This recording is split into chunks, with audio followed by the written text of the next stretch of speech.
Car दोस्तों, फिर भी एक बात जान लो कि तुम मुझे नहीं मार सकते, बल्कि एक दिन ऐसा आएगा कि मैं ही तुम्हें मरने के लिए विवश कर दूंगा।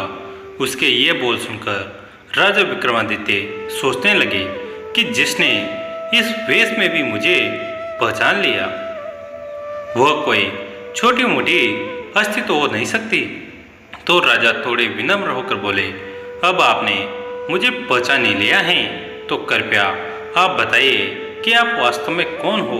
तब वह ब्राह्मण बोला, किसी ने सत्य ही कहा है कि संसार में 4 प्रकार के हट प्रसिद्ध हैं, राजहट, बालहट, त्रिहट और योगहट। तुम राजा हो, राजहट पर अड़े हो। बिना मेरी सच्चाई जाने तुम मानोगे नहीं, इसलिए मुझे बताना ही पड़ेगा कि मैं कौन हूँ। अतः राजन, अब ध्यान लगाकर सुनो कि मैं कौन हूँ और तुम्हारी राजधानी में क्यों आया हूँ। तब उस ब्राह्मण ने बताना शुरू किया, हे राजन, मैं तुम्हें बताता हूँ कि मैं कौन हूँ। जो भी मैं बताऊँगा एक एक शब्द ध्यान लगाकर सुनना। मेरा नाम काल है। तुम जानते हो कि इस संसार में जितने भी प्राणी जन्म लेते हैं उनकी मृत्यु निश्चित है, इसलिए इस भूमि को मृत्युलोक भी कहा जाता है। जब प्राणी माता के गर्भ में आता है तो उसके पूर्णांग बनने के बाद आत्मा उसमें प्रवेश करती है, अर्थात वो सजीव हो उठता है। उसी समय उसकी मृत्यु का समय, स्थान और परिस्थिति अर्थात मृत्यु किस प्रकार से होगी यह भी विधाता की ओर से निश्चित कर दिया जाता है। राजन, तुम ये भी जानते हो कि दुनिया के हर प्राणी के जन्म मरण का लेखा जोखा चित्रगुप्त के पास है।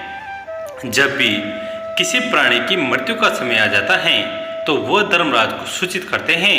अब क्योंकि सभी प्राणियों की मुक्ति यानी मृत्यु का विभाग शिव के पास है, अतः धर्मराज उसी प्राणी को मृत्यु प्रदान करने की आज्ञा भगवान शिव से मांगते हैं।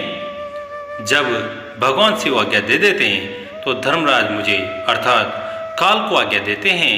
तब मैं मृत्युलोक अर्थात पृथ्वी पर आता हूँ। मुझे ये पता होता है कि किस प्राणी की किस समय किस स्थान पर और किस परिस्थिति में मृत्यु होगी। मैं उस प्राणी को निश्चित समय पर उसी निश्चित स्थान पर लेकर जाता हूँ अथवा पहुँचा देता हूँ जहाँ पर उसकी मृत्यु लिखी हुई है अथवा निश्चित है, और जिस प्रकार से उसकी मृत्यु लिखी गई है मैं उस स्थान पर वैसी ही परिस्थितियाँ अथवा हालात बना देता हूँ। उस लकड़हारे को मैंने नहीं मारा। राजन विक्रमादित्य बोले, तुम फिर झूठ बोल रहे हो। मैंने स्वयं अपनी आंखों से देखा है कि उस लकड़हारे की मृत्यु का कारण तुम ही थे। ब्राह्मण बोला, बेशक कारण मैं था, लेकिन सांसारिक लोग तो यही समझते हैं कि लकड़हारे की मृत्यु वृक्ष से गिरकर वृक्ष की टहनी टूटने के कारण हुई है, और फिर मुझे तो मृत्यु देवराज आदेश का पालन करना ही पड़ता है।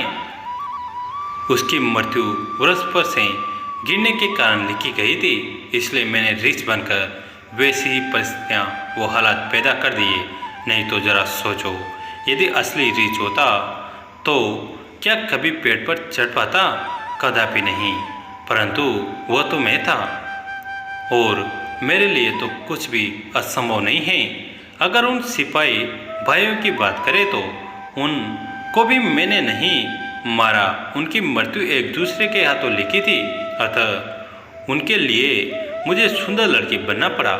नाव में सवार कुछ लोगों की मृत्यु पानी में डूबने से लिखी थी, इसलिए मुझे भयानक नाग का रूप धारण करना पड़ा। राजन, मुझे लगता है कि अब तो आप अच्छी तरह समझ गए होंगे कि मैं कौन हूँ और तुम्हारी नगरी में क्यों आया था, और ये भी समझ गए होंगे कि समय, स्थान और परिस्थिति की सांसारिक प्राणी के जीवन में कितनी बड़ी भूमिका होती है। राजा विक्रमादित्य ने वट ब्राह्मण रूपी काल की बात बड़े ध्यान से सुनी और गंभीर हो गए। काल कहने लगा, हे राजन, अब मैं चलता हूँ। राजा विक्रमादित्य बोले, हे कालदेव, आपने मुझे बहुत अच्छी जानकारी दी है, जिसके लिए मैं आपका बहुत आभार व्यक्त करता हूँ। कृपया जाने से पहले मेरे एक और प्रश्न का उत्तर देते जाइए। कालदेव बोले, पूछो क्या पूछना चाहते हो, शीघ्र पूछो, मेरे पास इतना वक्त नहीं है। राजा विक्रमादित्य बोले, कृपया करके मुझे ये बताइए कि मेरी मृत्यु कब, किस स्थान पर और किस प्रकार से होगी। कालदेव बोले, हे राजन, मैं ये तो बता सकता हूँ कि तुम्हारी मृत्यु कहाँ और किस प्रकार से होगी, परंतु यह नहीं बता सकता कि तुम्हारी मृत्यु कब होगी। राजा विक्रमादित्य बोले, हे कालदेव, मृत्यु का समय बताने में आपको क्या आपत्ति है। कालदेव बोले, हे राजन, यदि मैंने पहले से ही आपको मृत्यु का समय बता दिया तो इसी क्षण से आप चिंताग्रस्त हो जाओगे, और आप तो जानते ही हो कि चिंता चिता समान होती हैं। अभी तो आपको अपने शासनकाल में बहुत से शुभ और जन कल्याण के कार्य करने हैं। राजा विक्रमादित्य बोले, चलो समय न सही, ये तो बता दो कि मेरी मृत्यु कहाँ और कैसे होगी। कालदेव बोले, सुनो राजन, तुम्हारी मृत्यु तुम्हारे ही महल में सीढ़ियों पर से पांव फिसलकर गिरने के कारण होगी। इतनी बात सुनकर सम्राट विक्रमादित्य को बताकर वर्ध ब्राह्मण रूपी काल शीघ्रता से एक दिशा की ओर चल पड़े और कुछ दूर जाकर विलुप्त हो गए। इस वक्त तक सूर्य भगवान भी पूर्ण रूप से अस्त हो चुके थे। चारों तरफ अंधकार छा गया था।